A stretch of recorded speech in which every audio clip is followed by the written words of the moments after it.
England ടീമിനെ കളി തോറ്റെന്ന് വിശ്വസിക്കാൻ സാധിക്കുന്നില്ല. അതുപോലത്തെ പരാജയമാണ് ഇന്ന് ഇംഗ്ലണ്ട് സ്വന്തമാക്കിയത്. ഇന്ത്യ ബൗളിംഗിൽ മിന്നിച്ചു കളഞ്ഞു. ഇന്ത്യയുടെ ബൗളിംഗിന് മുന്നിൽ പിടിച്ചു നിൽക്കാൻ അവർക്ക് സാധിച്ചില്ല. നാണംകെട്ട തോൽവിയാണ് ഇംഗ്ലണ്ട് ഇന്ന് ഏറ്റുവാങ്ങിയത്. 68 റൺസിനാണ് ഇന്ത്യ കളി ജയിച്ചത്. ഇന്നത്തെ ഇന്ത്യയുടെ വിജയം കണ്ട് ഇംഗ്ലണ്ട് ക്രിക്കറ്റ് ഇതിഹാസങ്ങൾ പറഞ്ഞ കാര്യമാണ് നമ്മൾ ഇന്നത്തെ വീഡിയോയിൽ നോക്കുന്നത്. ഇത്തരം ക്രിക്കറ്റ് ന്യൂസിന് വേണ്ടി ഈ ചാനൽ മറക്കാതെ സബ്സ്ക്രൈബ് ചെയ്യൂ. ഇന്ത്യൻ ആരാധകർ ആവേശത്തിലാണ്. ഇന്ത്യ അങ്ങനെ വേൾഡ് കപ്പിന്റെ ഫൈനലിലേക്ക് എത്തിയിരിക്കുകയാണ്. ഇന്ന് ഇംഗ്ലണ്ട് തോറ്റത് കണ്ട് ഇംഗ്ലണ്ട് ക്രിക്കറ്റ് ഇതിഹാസങ്ങൾ പറഞ്ഞത് ഇങ്ങനെയായിരുന്നു: ഈ ഒരു ഇംഗ്ലണ്ട് ടീമിനെ ഒന്നും തന്നെ ചെയ്യാൻ സാധിക്കില്ല.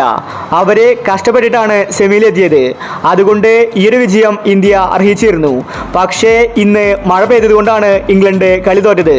പിച്ചിന്റെ സ്വഭാവം മാറിയിരിക്കുകയാണ്. ഇംഗ്ലണ്ട് താരങ്ങൾക്ക് ഒന്നും തന്നെ ചെയ്യാൻ സാധിച്ചില്ല. ശരിക്കും ടോസ് ലഭിച്ചപ്പോൾ ഇംഗ്ലണ്ട് ഫസ്റ്റ് ബാറ്റിംഗ് എടുക്കേണ്ടതായിരുന്നു. സെക്കൻഡ് ബാറ്റിംഗിൽ പിച്ച് വളരെ സ്ലോ ആയി. ബാറ്റ്സ്മാൻമാർക്ക് കളിക്കാൻ സാധിക്കുന്നില്ല. അല്ലാതെ ഇത് ഇന്ത്യയുടെ കഴിവല്ല. ICC ഇതുപോലത്തെ ടൂർണമെന്റുകൾ സംഘടിപ്പിക്കുമ്പോൾ മഴയില്ലാത്ത സ്ഥലത്ത് മാച്ചുകൾ നടത്തണം. മഴ പെയ്യുമ്പോൾ പിച്ചിന്റെ ഘടന തന്നെ മാറുകയാണ്.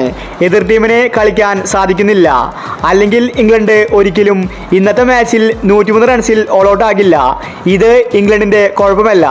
ഇന്ത്യയുടെ ബോളിംഗ് ഇന്ന് മികച്ചതായിരുന്നു. അവർക്ക് മുന്നിൽ ഇംഗ്ലണ്ട് തോറ്റിരിക്കുകയാണ്. കളി തോറ്റതിൽ നിരാശയുണ്ട്. വിജയിച്ച ഇന്ത്യൻ ടീമിന് അഭിനന്ദനങ്ങൾ അർപ്പിക്കുന്നുവെന്ന് ഇംഗ്ലണ്ട് ക്രിക്കറ്റ് ഇതിഹാസങ്ങൾ വ്യക്തമാക്കി. ഇന്ത്യൻ ആരാധകർ ആവേശത്തിലാണ്.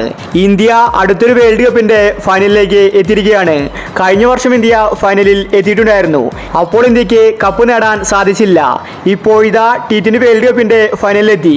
ഇനി ആഫ്രിക്കയെ തോൽപ്പിച്ചാൽ ഇന്ത്യക്ക് വേൾഡ് കപ്പിൽ മുത്തമിടാം. ആരാധകർ ഫൈനലിന് വേണ്ടി കാത്തിരിക്കുകയാണ്.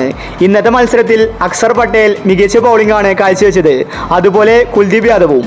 അപ്പോൾ ഇത്തരം ക്രിക്കറ്റ് ന്യൂസിന് വേണ്ടി ഈ ചാനൽ മറക്കാതെ സബ്സ്ക്രൈബ് ചെയ്യൂ.